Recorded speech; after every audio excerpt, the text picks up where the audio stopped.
Welcome back to my channel परीक्षा पर official में आपका स्वागत है। आज हम जो परसेंटेज की स्थिति चला रहे थे, इसकी 4th क्लास है आज, है ना। तो कंटिन्यू करते हैं क्वेश्चन को। और सबसे पहले हमने कहा था आपको बेस फ्रैक्शन याद करने के लिए, तो आज भी हम पहले बेस फ्रैक्शन रिवीजन करते हैं, उसके हम क्वेश्चन पे आते हैं। ठीक है, तो बेस फ्रैक्शन एक बार फिर से बोलते जाएंगे। हमने क्या क्या पढ़ा था कि 1/2 50%, 1/3 33, 1/3%, 1/4 25%, 1/5 20%, 1/6 16 2/3%, 1/7 14 2/7%, 1/8 12 सही 1/2%। तो आपको याद करने हैं बढ़िया तरीके से। 1/9 11 सही 1/9%, 1/10 10%, 1/11 9 सही 1/11%, 1/12 8 सही 1/3%, 1/13 7 सही 9/13,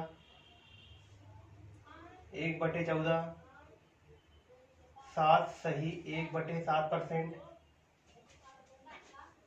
1/15 6 सही 2/3%, 1/16 6 सही 1/4%, 1/17 5 सही 15/17%, 1/18 5 सही 5/9%, 1/19 5 सही 5/19%, 1/20 5%। ठीक है, और भी कौन से थे? 1/24 4 सही 1/6%, 1/25 4% और 1/30 3 सही 1/3%, 1/40 2 सही 1/2% और लास्ट हमने कराया था 1/50 2%। ठीक है, बात समझ में आई? तो ये बेस फ्रैक्शन को मैं इसलिए बार बार लिखवा रहा हूँ क्योंकि अगर आप बार बार देखेंगे इस टेबल को तो ऑटोमेटिक क्या हो जाएगा, आपको रिवीजन हो जाएगा और इनका यूटिलाइजेशन आपको परसेंटेज टॉपिक में क्या पूरे अर्थमेटिक पोर्शन में आपको बढ़िया तरीके से यूज होगा। आइए अपन क्वेश्चन की तरफ चलते हैं। ठीक है, आते हैं सवाल पे। यदि एक भिन्न का अंश, जैसे इंग्लिश वाले बोलेंगे न्यूमरेटर, 200% बढ़ाया जाए और हर इंग्लिश वाले क्या बोलेंगे इसको, डिनोमिनेटर 400% बढ़ाया जाए तो परिणामी भिन्न एक सही 1/20 हो जाती है। मूल भिन्न कितना था, मतलब ओरिजिनल भिन्न कितना था। ठीक है, पहले वाला। अच्छा, इस सवाल को करने से पहले हमें क्या करना है, मैं तुम्हें एक चीज बताता हूँ, तो सुनिएगा पहले। अगर मैं आपसे कहूं कि 100 का कोई संख्या है 100, उसका अगर मैं आपसे कहूं कि 10% बढ़ा दो, क्या कहा मैंने शब्द पे गौर करिएगा। कोई संख्या पे अगर हम 10% बढ़ा दें तो आप कैसे करेंगे कि भैया 100 वैल्यू तो 100 की है, क्योंकि कोई भी संख्या अपने आप में क्या है 100% है, तो 100 वैल्यू किसकी, 100 की। अब क्या बोल रहा है, उस संख्या का 10% बढ़ा दिया जाए, मतलब 100 तो रहे ही रहे, साथ में 10% क्या कर दिया जाए, ऐड। तो किससे मल्टीप्लाई करेंगे आप करेंगे 110 से, तो कैंसिल कर देंगे, कितना आ गया 110। बात समझ में? अगर आपसे यही एक चीज बोली जाए कि किसी संख्या का 110% निकालिए, यहां तो 10% बढ़ाया जाए, किसी संख्या का 110% निकालिए, तो आप कैसे बोलेंगे कि कोई संख्या अपने आप का तो 100% है, उसका हम निकालते हैं 10%, तो कैंसिल करेंगे, कितना आएगा 110 आएगा। बात समझ में आई? एक एग्जांपल तो और देखते हैं।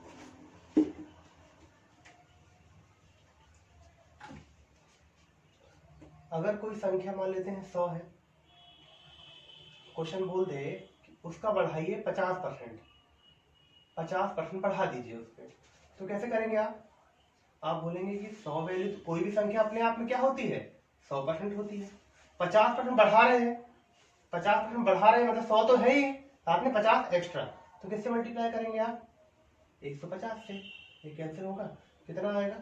150। अब इसी में अगर आपसे कहे दे वो कि कोई संख्या का 150% निकालिए, 150% कितना होगा, तो आप क्या कहेंगे कि 100 वैल्यू 100 की और चाहिए हमें 150, तो कैंसिल करेंगे, कितना आएगा? 150। मतलब जो रिजल्ट यहाँ आ रहा है वही रिजल्ट यहाँ आ रहा है। तो इससे हमें क्या पता चला, इसको लिख लिया हूँ। इससे हमें ये पता चल रहा है कि अगर किसी संख्या में हमने 50% बढ़ाया तो वो, अगर आप उसका 150% भी निकालेंगे, दोनों क्या है? सेम। ठीक है। अगर मैं आपसे कहूं किसी संख्या में 10% बढ़ाया और उस संख्या का 110% बताइए, तो दोनों बात क्या है? ये सही है। ठीक है। तो अब इस सवाल पे आते हैं। अब इस सवाल में क्या बोल रहा है, यदि एक भिन्न का अंश 200% बढ़ाया जाए, तो 200% बढ़ाया जाए या किसी संख्या का 300% निकाला जाए, तो बात क्या है? यहाँ पे बराबर है।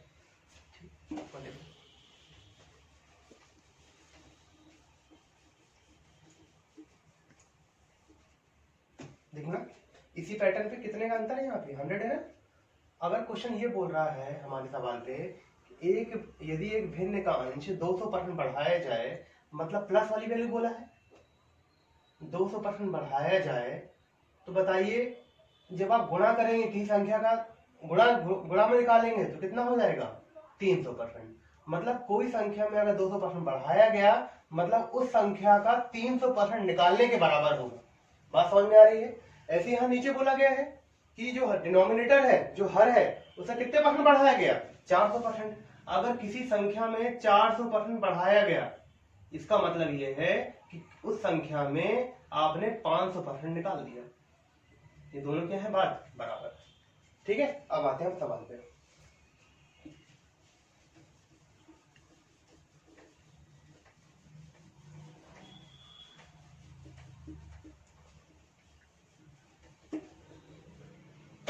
ठीक है।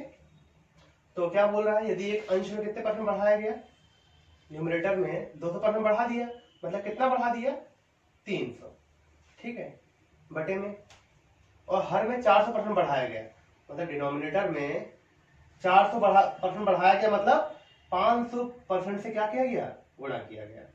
ठीक है। परसेंट तो कैंसिल हो जाएंगे। और बोल रहा है जो परिणामी भिन्न है ना, वो कितनी है? 1 सही 1/20। मतलब कितना हो गया? 21/20। बात समझ में? तो ये 2 जीरो 2 जीरो कैंसिल हो जाएंगे, 3 7 21 और 5 4 20। मतलब जो ओरिजिनल भिन्न थी बिना बढ़ाए पहले, वो कितनी थी? 7/4। समझ में? ठीक है। अच्छा, इसको करने का तरीका एक और भी है, आप इस तरीके से भी कर सकते हैं, बाकी तरीका मैं बता रहा हूं, अगर उससे अच्छा लगे तो उससे भी कर सकते हैं।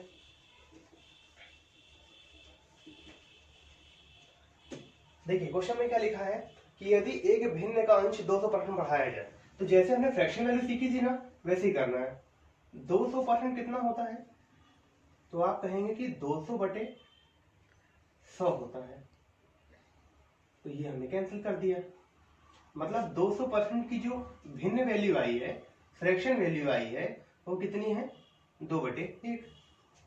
मैं अगर आपसे कहूं कि 200% बढ़ाया गया, मतलब किसी संख्या में 200% बढ़ाया गया, मतलब कितना बढ़ाया गया? 1 का 200% कितना होगा? 2 होगा। और बढ़ाया गया है मतलब साथ में 1 तो है ही है, मतलब कितना हो गया? 2 + 1 3 हो गया। बात समझ में आई? मतलब जो अपना अंश है ना, वो कितना कर दिया गया? 2 से 3 कर दिया गया है ना, सॉरी 1 से 3 कर दिया गया।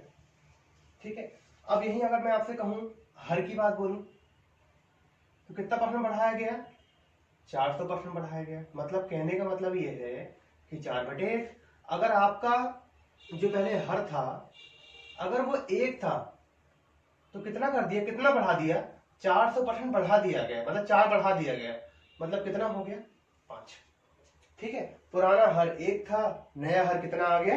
5। पुराना अंश 1 था और नया अंश कितना आ गया 3, तो यहां लिख लीजिए इसको डिनोमिनेटर, ओल्ड डिनोमिनेटर से डिनोट कर दे रहा हूं और ये है नया डिनोमिनेटर, ठीक है।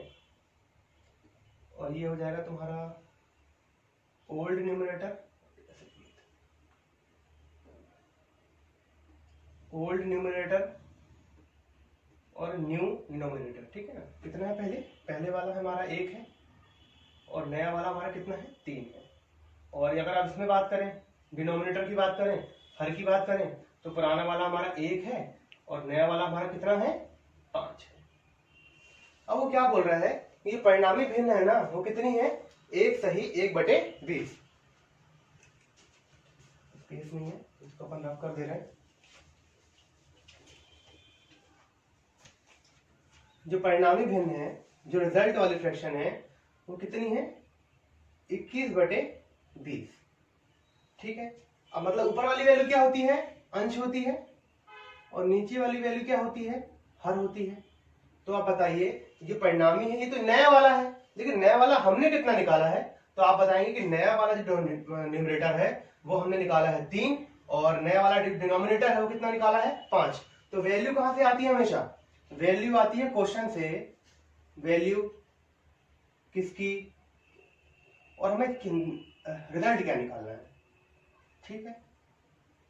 वैल्यू आती है हमेशा क्वेश्चन से, तो क्वेश्चन से कौन सी वैल्यू आई है, तो अगर हम बोले कि हमारा जो नया अंश है वो कितना है, नया न्यूमरेटर डिनोमिनेटर कितना है, तो कहेंगे यहाँ पे 21/20, तो वैल्यू हमेशा क्वेश्चन से आती है। और हमने कितना निकाला है, हमने निकाला है नया न्यूमरेटर 3 और नया डिनोमिनेटर 5, मतलब 3/5। और चाहिए क्या हमें, पुराना वाला, तो पुराना वाला डिनोमिनेटर कितना है 1 ये है और डिनोमिनेटर ये है, मतलब 1/1, तो 5 कहां चला जाएगा ऊपर, तो 21 × 5 बटे में 20 × 5 चौक 20 और 3 7 21, तो 7:4 क्या हो गया हमारा, पुरानी भिन्न हो गई, ठीक है। चाहे उसको से कर सकते हैं या ऐसे भी कर सकते हैं, ठीक। आइए अगले सवाल पे, चलिए इसी सवाल पे आते हैं। यदि एक भिन्न का अंश 200% बढ़ाया जाए, मतलब न्यूमरेटर, और डिनोमिनेटर कितना बढ़ा दिया जाए 350% बढ़ाया जाए, तो परिणामी भिन्न कितनी आ रही है 5/12। तो मूल भिन्न कितना था, तो कुछ नहीं करना, आपको बताया मैंने कि न्यूमरेटर अगर 200% बढ़ाया गया है, मतलब एक्चुअल में कितना बढ़ाया गया है 300%, ठीक है। डिनोमिनेटर में अगर 350% बढ़ाया गया है, तो एक्चुअल में कितना किया गया है 450%। और बोल रहा है कि रिजल्ट कितना आया हमारा 5/12। तो इससे क्या हो गया कैंसिल, 15 दूनी 30, 15 तिया 45, ठीक है, 3 चौक 12, तो न्यूमरेटर अपॉन डिनोमिनेटर का जो रेशियो आया वो कितना आया 5/8। बात समझ में आई, ये हमारा कौन सा भिन्न आ गया। अगला क्वेश्चन क्या है, यदि एक घनाभ, जिसे इंग्लिश वाले बोलेंगे क्यूबॉइड, ठीक है, क्यूब नहीं है क्यूबॉइड है, यदि एक घनाभ की लंबाई, चौड़ाई तथा ऊंचाई को क्रमशः 5% घटाया जाए, लंबाई को, चौड़ाई को भी 5% घटाया जाए, और जो ऊंचाई है उसकी वो कितना 20% अप कर दिया जाए, मतलब बढ़ा दिया जाए, तब घनाभ के आयतन में प्रतिशत वृद्धि ज्ञात करिए, ठीक है। और आपको पता है जब हम ज्योमेट्री पढ़ेंगे, मेंसुरेशन पढ़ेंगे, तो वहां भी ये चीज देखेंगे, लेकिन अभी के लिए परसेंटेज में जितना यूज होना है उसका वो देखते हैं। तो वॉल्यूम का फॉर्मूला क्या है इसका, घनाभ का L इंटू आयतन का L into B into H, ठीक है, क्यूबॉइड का घनाभ का। अब बोल रहा है जो लंबाई है वो कितनी कम कर दी जाए 5%, तो मुझे बताइए कि 5% होता कितना है 1/20, ठीक है। अगर लंबाई तुम्हारी पहले 20 थी ना, तो 5% क्या कर दिया, कम कर दिया, तो 20 का 5% कितना होता है, बताया तो मैंने, ऊपर वाली वैल्यू क्या होती है, रिजल्ट होती है, तो एक कम कर दिया, मतलब लंबाई जो है वो 20 से कर दिया 19। बात समझ में, लंबाई जो है वो 20 से कितनी कर दी, एक कम कर दी, 19 हो गई। वैसे ही बोल रहा है जो चौड़ाई है वो कितनी कम कर दी 5%, तो 5% फिर निकालोगे आप, कितना आएगा 1/20। तो जो ब्रेथ है, चौड़ाई है जो, वो भी कितनी कर दी 20 से 19 कर दी, ठीक है। अब जो हाइट है उसकी, वो बोल रहा है कि 20% बढ़ा दी जाती है। तो 20% कितना होता है? 1/5, मतलब 5 से 20% बढ़ा दिया। तो कितना बढ़ा दिया? 1, मतलब 5 से वैल्यू कितनी कर दी? 6 कर दी। ठीक है, अब आप बोल रहा है कि आयतन में प्रतिशत वृद्धि ज्ञात करिए। तो पहले निकाल लेते हैं पुराना आयतन कितना था। पुराना आयतन था, अगर पुरानी लंबाई 20 थी, चौड़ाई 20 थी और हाइट कितनी थी? 5। मल्टीप्लाई करते हैं, कितना हो गया? 400, ये हो गया 2000। पुराना आयतन अगर 2000 था तो नया आयतन कितना? 1900 या 361, और 361 गुणे 6 करेंगे, कितना आ गया? 2166। कितने का अंतर आ गया? अपन ये बोलेंगे कि आयतन में 166 की वृद्धि हुई है। किस पे? 2000 पे। तो 100 पे कितना? तो ये कैंसिल हो जाएंगे। तो कितना अंतर आ जाएगा? 8.3% का आयतन में क्या हुई है? वृद्धि हुई। तो ऑप्शन नंबर सी। ठीक है, सवाल ये है कि ए तथा बी की कुल आय 1500 रुपए है। ए ने अपनी आय का 90% तथा बी ने अपनी आय का 80% खर्च कर दिया और उनकी बचत का अनुपात 3:4 है। तो उनकी पृथक आय ज्ञात करिए। ठीक है ना, मतलब उनकी पृथक मतलब क्या होता है? ए की आय ज्ञात करिए और बी की भी आय ज्ञात करिए। ठीक है, अब सोल्यूशन करते हैं। आप बताइए मुझे कि अगर ए की आय कुछ होगी, हमें नहीं पता, लेकिन ए की आय पर मंथ ऐसा लिख लेते हैं। ठीक है, उसने क्या किया? 90% खर्च कर दिया। आप बताइए मुझे, अगर पूरी इनकम को 100% मानते हैं, अगर 90% खर्च कर दिया तो बताइए बचाया कितना? तो आप कहेंगे 10%। बात समझ में? नीचे करते हैं। अब क्या बोल रहा है? तथा बी ने अपनी आय का 80% खर्च कर दिया। तो बताइए बी जितने रुपए कमाता था पर मंथ, उसमें से 80% खर्च कर दिया, तो बचाया कितना? 20%। अब वो कह रहा है कि 20% का जो अनुपात है ना, उनकी वही बचत का अनुपात है। भाई इतना बचाया उसने पूरी इनकम में से, उनकी बचत का अनुपात कितना है? 3:4 है। तो 3:4, तो ये फिर कैंसिल है ना। तो A/B का जो रेशो आया वो आया 2/2, मतलब उनकी आय का अनुपात आ गया 3:2। बात समझ में आई? ये उनकी इनकम का रेशो आ गया। अब बोल रहा है ए तथा बी की कुल आय है कितनी? 1500 रुपए। तो वैल्यू कहां से आती है? हमेशा वैल्यू किसकी, और हमें चाहिए क्या? रिजल्ट, है ना। हमें रिजल्ट क्या चाहिए, मतलब हमें निकालना क्या है?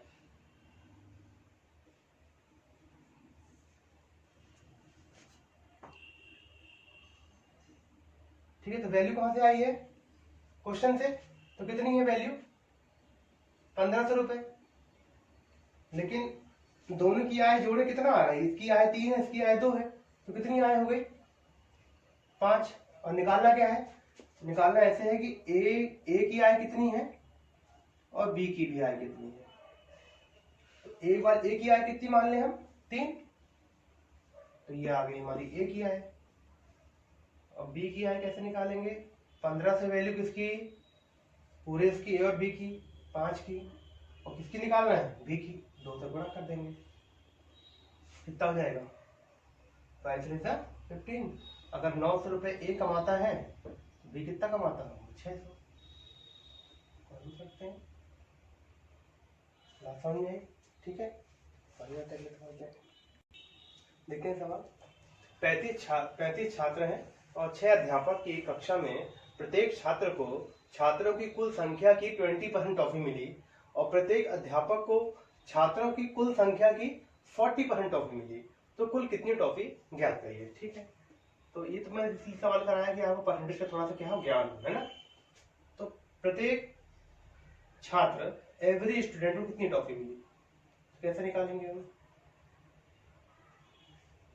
35 छात्र हैं, तो छात्रों को जो टॉफियां मिली हैं वो कुल संख्या की, छात्रों की कुल संख्या की 20% टॉफी मिली है। तो कितने छात्र हैं हमारे? 35। तो 35 छात्र हैं, उनका 1/5, इसको बोलते हैं 20%। 20% की फ्रैक्शन क्या होती है? 1/5। तो कितना करेंगे, कितना आएगा? एक बच्चे को टॉफी मिली है 60 टॉफी। अब निकालते हैं प्रत्येक अध्यापक, टीचर को कितनी टॉफी मिली।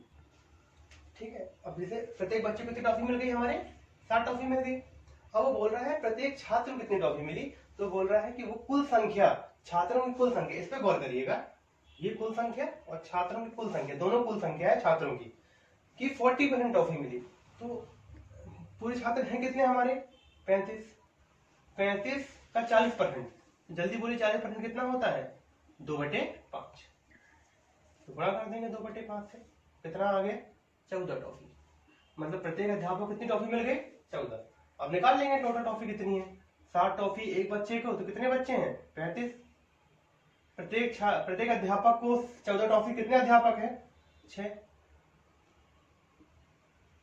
16 4 जा 84, और इसको मल्टीप्लाई कर लेते हैं, 35 7 7 या 21, 245।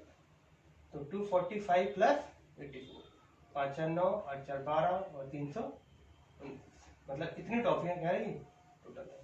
ठीक, देखिएगा ये सवाल सेम है पिछले सवाल जैसा, बस कोई वर्क करना ही है ना। 65 छात्र और 4 अध्यापक की कक्षा में प्रत्येक छात्र को छात्रों की कुल संख्या के 20% टॉफी मिली। तो पूरे छात्र कितने हैं हमारे, जल्दी बोलिए, 65 है। अब 65 का 20% टॉफी मिली, मतलब कितना, 1/5। मतलब प्रत्येक बच्चे को कितनी टॉफी मिली, 13 टॉफी। अगला क्या बोल रहा है कि प्रत्येक टीचर माँ साहब को 4 अध्यापक है, मतलब कुल छात्रों की संख्या का 40% टॉफी मिली। तो कुल छात्र कितने हैं, 65, और 65 का कितना, 2/5। मतलब कितना हो गया, प्रत्येक अध्यापक को कितनी टॉफी मिली, 26 टॉफी मिली। अब निकाल लेते हैं टॉफी कितनी है पूरी, 65 छात्र थे, प्रत्येक छात्र को 13 टॉफी, और कितने टीचर हमारे, 4, उनको 26 टॉफी। कर लेंगे प्लस, तो कैसे करेंगे, 26 124, 4 दूनी 8 और 10, 104 प्लस कितना हो जाएगा, 650 प्लस 15 1 19 प्लस करना, 5 4 9 14 849। तो ऑप्शन नंबर कौन सा हो जाएगा हमारा, सी वाला। ठीक है, कितनी टॉफियां हो जाएंगी टोटल, 849। ठीक है, एक मिनट देखिए, तो प्लस में गलती कर दिए क्या, इसको प्लस कितना, 7 और 1 9 आएगा यहाँ पे, तो 949 टॉफी हो जाएंगे टोटल। ठीक, ऑप्शन में शायद दिया नहीं था। ठीक है, आंसर क्या आ जाएगा, 949। ठीक, सवाल क्या है कि 250 प्रश्नों वाली परीक्षा में जैसी ने पहले 125 में 40% के उत्तर सही दिए, संपूर्ण परीक्षा में उसका ग्रेड 60% हो, उसके लिए उसे शेष 125 प्रश्नों में कितने प्रतिशत के उत्तर सही देने होंगे। ठीक है, अब वो क्या बोल रहा है कि एक पहले जो टोटल प्रश्न है, हमारे टोटल क्वेश्चंस हैं वो कितने हैं, 250 है। अब बोल रहा है पहले 125 में तो कितने सवाल सही दे दिए उसने, 40%। मतलब पहले 125 सवाल में उसने 40% सही आंसर दे दिए। तो 40% कितना होता है बताएंगे आप, तो 40% होता है, जल्दी बोलिए, 2/5। तो 125 का आप निकालेंगे 2/5, तो 5 दूनी 10, 2 5 5 25, मतलब 50 सवाल के इसने जो आंसर है वो क्या दिए हैं, सही दे दिए। बात समझ में। अब वो क्या बोल रहा है कि संपूर्ण परीक्षा में ग्रेड कितना हो, 60% हो। मतलब 250 सवालों में वो 60% उसको स्कोर करना है। तो 250% का 60%, तो कैसे निकालेंगे आप बताइए मुझे, 20% कितना होता है, 1/5। हमें क्या निकालना है, 60%। तो कितना मल्टीप्लाई कर दें, 20 या 60, मतलब 3/5 मल्टीप्लाई कर दीजिए, 3/5 कर दिया, 5 5 जा 25, मतलब उसको 150 सवाल सही करने होंगे। ठीक है, तब जाके उसको 60% उसका क्या बनेगा, रिजल्ट बनेगा। 50 उसने पहले दे दिए सवाल सही, पूरे करने कितने हैं, 150। तो यहाँ कितना देते बताइए आप, कितना सही कर दे क्वेश्चन, तो आप कहेंगे कि यहाँ पे 100 सवाल और सही कर दे तो हमारा आंसर 150 पूरा आ जाएगा। अब 100 सवाल किस पे सही करना है, 125 सवालों पे। तो 100/125 गुणित 100, समझ में आई। 25 चौके 100, 25 पंचे 125। जल्दी बोलिए, 1/5 कितना होता है? 20%। 4 को गुणा कर दें तो कितना हो जाएगा? 80%। बात समझ में आई? जिसको समझ में नहीं आया फिर देखो एक बार। 1/5 होता है 20%। ये बोल रहा है 4/5, फ्रैक्शन का यूज करना है तो 4 से गुणा अगर ऊपर करेंगे तो 4 का गुणा यहाँ भी करना पड़ेगा, तो 20 चौक 80। मतलब बचे हुए सवालों पे उससे 80% स्कोर करेगा तो पूरे सवाल में से कितने परसेंट स्कोर हो जाएगा? 60%। इसको अपन एलिगेशन से भी कर सकते हैं, लेकिन जब एलिगेशन टॉपिक पढ़ेंगे तो कि एक सर्वे में 40% घरों में 2 या 2 से अधिक सदस्य हैं। जिन घरों में एक सदस्य है उनमें से 20% घरों में केवल एक पुरुष है, तो उन घरों का प्रतिशत ज्ञात करो जिनमें केवल एक महिला है और कोई पुरुष नहीं है। ठीक है, तो कैसे करेंगे? अगर हम टोटल कितना मान लेते हैं अपने आप में कि टोटल जो परसेंटेज है वो कितना है? 100%। ठीक है, अब बोल रहा है सवाल पे आइए, एक सर्वे में 40% घरों में 2 या 2 से अधिक सदस्य हैं। अगर 40% घरों में 2 या 2 से अधिक सदस्य हैं तो आप बताइए जो 60% होगा उसमें कितने होंगे? उसमें एक सदस्य होगा। बात समझ में आई? अब वो क्या बोला? जिन घरों में एक सदस्य है उनमें से 20% घरों में केवल एक पुरुष है ना? तो 20% कितना होगा इसका, है ना? तो 60 का अपन क्या निकालेंगे? 20%, 1/5। मतलब 12 घर ऐसे हैं जहां पे सिर्फ एक क्या है? पुरुष है। इसको परसेंट बना दिए, 40% अपन ने निकाल लिया है। ठीक है, तो 100 का 40 घर ऐसे हैं जहां 2 से अधिक लोग रहते हैं, और 60 लोग घर ऐसे हैं जहां सिर्फ एक सदस्य रहते हैं। उनमें से 20% लोग, 20% के यहाँ पे सिर्फ 12 लोग क्या हो गए? मेल हो गए। 20% घरों में सिर्फ 20% क्या रहते हैं? मेल रहते हैं। तो बच्चे कितने? तो आप कहेंगे कितने परसेंट? अगर 20% ये हो गए तो इसमें कितने बचेंगे? ऐसे ही माइनस कर सकते हैं। 60 में से 12 निकल गए तो कितने? 48 घर ऐसे होंगे जहां सिर्फ क्या रहती हैं? महिलाएं रहती हैं। ठीक है, ये घर कैसे हो गए? क्योंकि एक ही सदस्य है, तो पुरुष वाले निकल गए तो महिलाएं कितने घर में रहती हैं? 48। तो बोला कितना परसेंट है? तो टोटल कितना माने थे हमने? 100। तो 48 वैल्यू 100 की चाहिए हमें 100। कितना आ गया? 48%। असल में मतलब 48% घरों में क्या है? सिर्फ महिलाएं रहती हैं। देखते हैं, एक आदमी की आय 28,800 रुपये है। जब उसकी आय बढ़ जाती है तो आयकर की दर कितनी? 12% से घटकर 10% रह जाती है। सरकार ने छूट दे दी कि भैया जो आयकर दर है 12% 10% रह जाती है। जबकि दोनों ही परिस्थितियों में 30% आयकर मुक्त है। मतलब चाहे आपकी सैलरी बड़ी हो चाहे पहले जैसी भी रही हो, तो दोनों में आयकर जो है मुक्त कितने परसेंट मुक्त है? 30%। तब दोनों ही परिस्थितियों में समान आयकर चुकाता है। मतलब जो टैक्स आज दे रहा था और सैलरी बढ़ने के बाद भी वो टैक्स क्या है? दोनों इक्वल है। तो उसकी आरंभिक आय में हुई वृद्धि ज्ञात करिए। बताइए कि सैलरी कितनी बढ़ी? तो आप मुझे बताइए, अगर किसी आदमी की आय कितनी दे रखी है? 28,800। अब वो क्या बोल रहा है? यहाँ कितना टैक्स दे रहा था? तो यहाँ पे आयकर की दर कितनी थी? 12%। ठीक है, तो 12% टैक्स यहाँ दे रहा था। अब आगे क्या लिखा है? जबकि दोनों ही परिस्थितियों में 30% आय कर मुक्त था। अब बताइए मुझे, अगर 30% इनकम में अगर टैक्स फ्री है तो कितने परसेंट इनकम पे से टैक्स दे रहा होगा? वो 70% पे दे रहा होगा। तो जो 12% टैक्स दे रहा होगा वो दे रहा होगा इनकम में। इसको ऐसे भी कर सकते हैं, मतलब पूरी इनकम अगर 28,800 है तो 70% में क्या दे रहा होगा? टैक्स दे रहा होगा। और कितनी दर से दे रहा है यहाँ पे? 12% से। ठीक है, कितना हो गया नीचे? ठीक है, अब आगे क्या बोल रहा है वो कि अगर उसकी सैलरी बढ़ जाए, कितनी हो गई? 28,800 प्लस एक्स गुणित, और यहाँ पे कितना दे रहा है टैक्स वो? मतलब 30% टैक्स तो यहाँ पे आयकर मुक्त है, तो कितने पे टैक्स दे रहा होगा वो? 70% पे। तो 70/100। और यहाँ भी वो बोल रहा है कि आयकर घट से 12% से कितनी हो गई? 10% हो गई, जब सैलरी बढ़ी। ठीक है,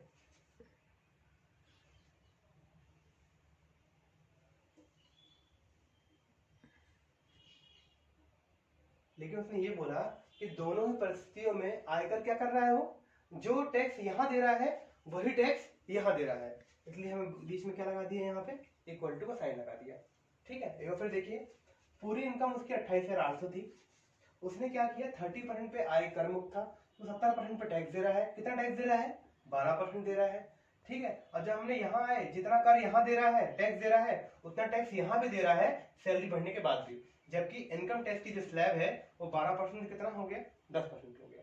ठीक है, अब कैंसिल करते हैं, तो ये इससे कैंसिल हो गए, ये 0 से 0 कैंसिल। ठीक है, 2 6 12, 2 5 10, तो 28,800 बराबर 28,800 गुणित 5 प्लस 5x। ठीक है,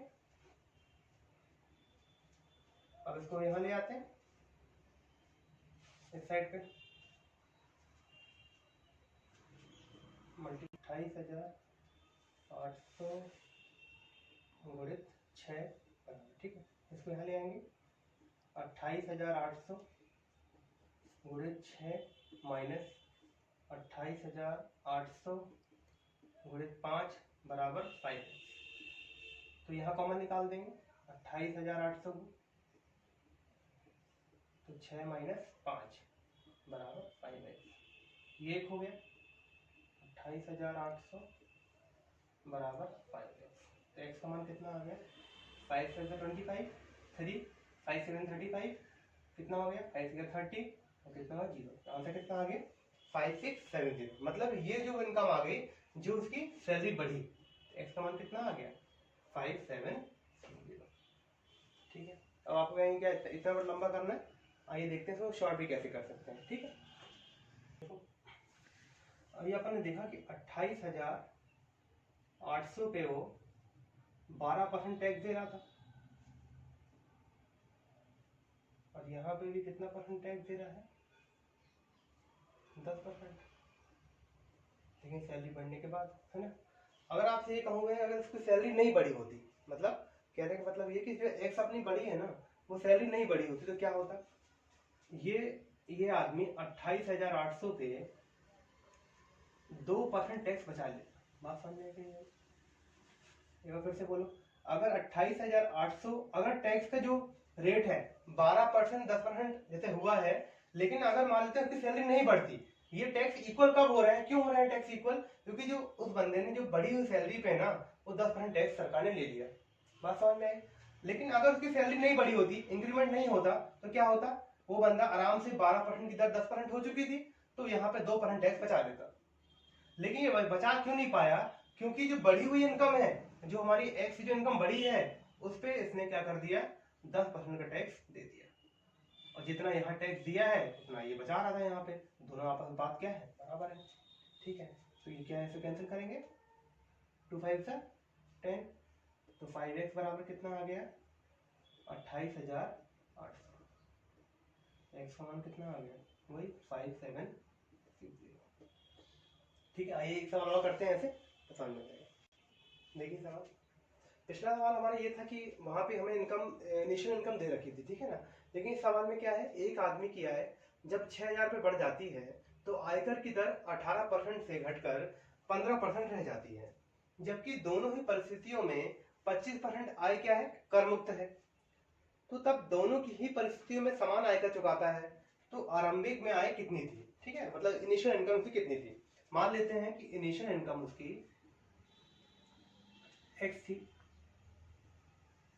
ठीक है। अगर पहले उसकी इनकम एक्स थी, उस पर कितने परसेंट आयकर दे रहा था, तो आप कहेंगे 18% दे रहा था, ठीक है। लेकिन 25% आय क्या थी, 25% टैक्स स्लैब जो था, मतलब 25% आय का कर मुक्त था, तो कितना परसेंट पे टैक्स दे रहा होगा, तो आप कहेंगे 75% पे दे रहा था टैक्स। लेकिन जब उसकी सैलरी कितनी बढ़ गई, 6,000 बढ़ गई, मतलब x प्लस 6,000 बढ़ गई, तब क्या हुआ, अभी भी 75%, मतलब 25% टैक्स फ्री है, तो 75% पे टैक्स दे रहा होगा। लेकिन अब आयकर की दर कितनी हो गई, 15% रह गई। बोल रहा है दोनों ही परिस्थितियों में वो क्या है, समान आयकर। इस पे तो नोटिस करिएगा, सेम टैक्स दे रहा है, तो टैक्स दोनों में क्या है, सेम, चाहे सैलरी बड़ी हो चाहे ना बड़ी हो, लेकिन टैक्स क्या दे रहा है, वो सेम दे रहा है। अब सॉल्व करते हैं इसको, इससे कैंसिल किए, ये इससे कैंसिल हो गया, 3 5 15, 3 6 18, तो 6x बराबर 5x, 5 6 30, तो x का मान कितना आ गया, 30, मतलब इनिशियल इनकम कितनी थी उसकी, 30,000। ठीक, अब आइए उससे करते हैं जरा।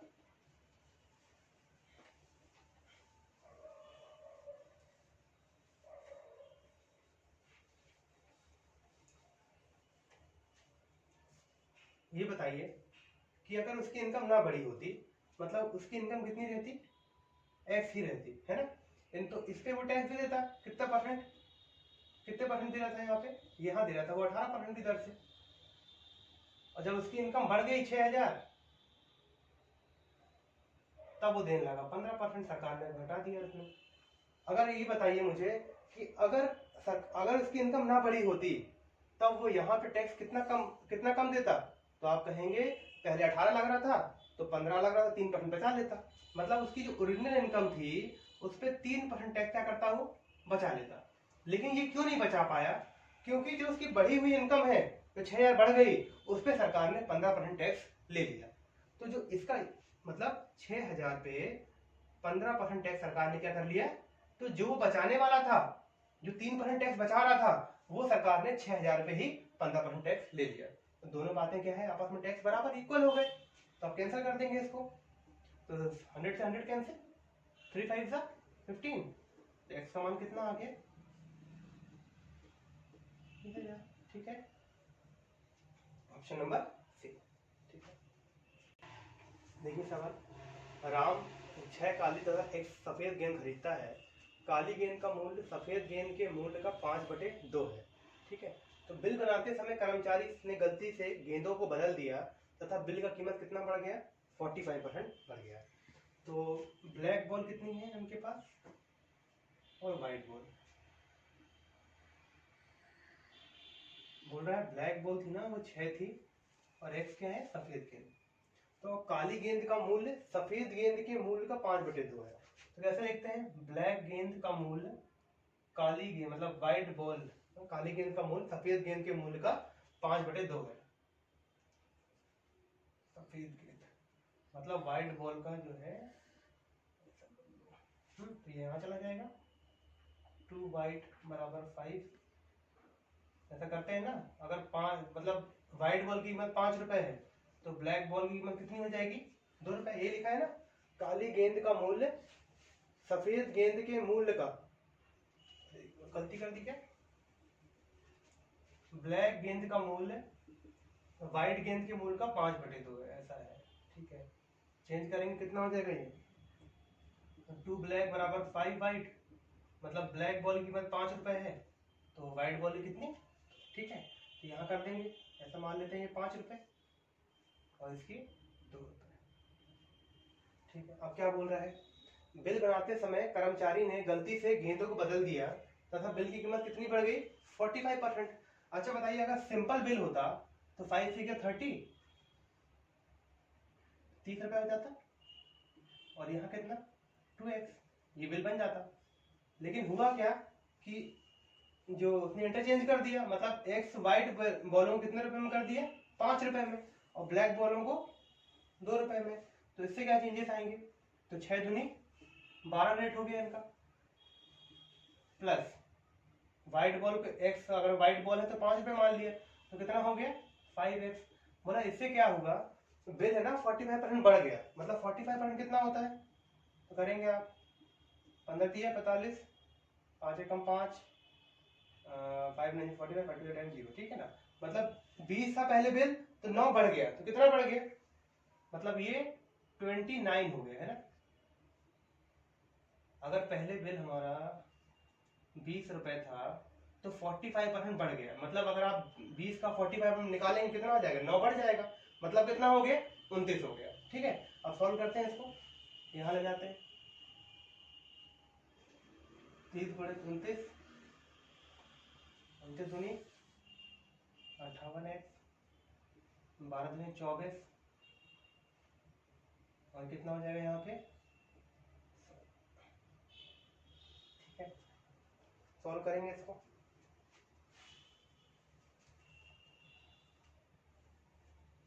9 3 27, 3 दूनी 6 8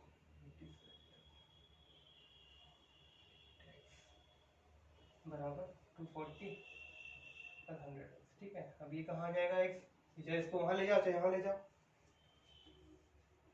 तो 870 - 240 बराबर 100x - 58x। इसको माइनस करेंगे कितना जाएगा, 4 3 7, 630, और कितना हो गया 2 42, है ना। तो डिवाइड करेंगे इसको 630/42 को, तो 7 6 42, 7 9 63, 23 कितना जाए, 3 दूनी 6, 3 3 9, कितना आ गया आंसर, मतलब एक्स की कितनी थी हमारी, 15 थी। तो ऑप्शन नंबर कौन सा हो गया हमारा, ठीक है। तो वाइट बॉल की कीमत कितनी आ गई हमारी, मतलब वाइट बॉल कितनी थी, 15 थी, ठीक है। आज के लिए इतने करते हैं, नेक्स्ट क्लास में फिर सीरीज कंटिन्यू करेंगे, और प्लीज चैनल को लाइक करें, शेयर करें, सब्सक्राइब करें। थैंक यू, धन्यवाद।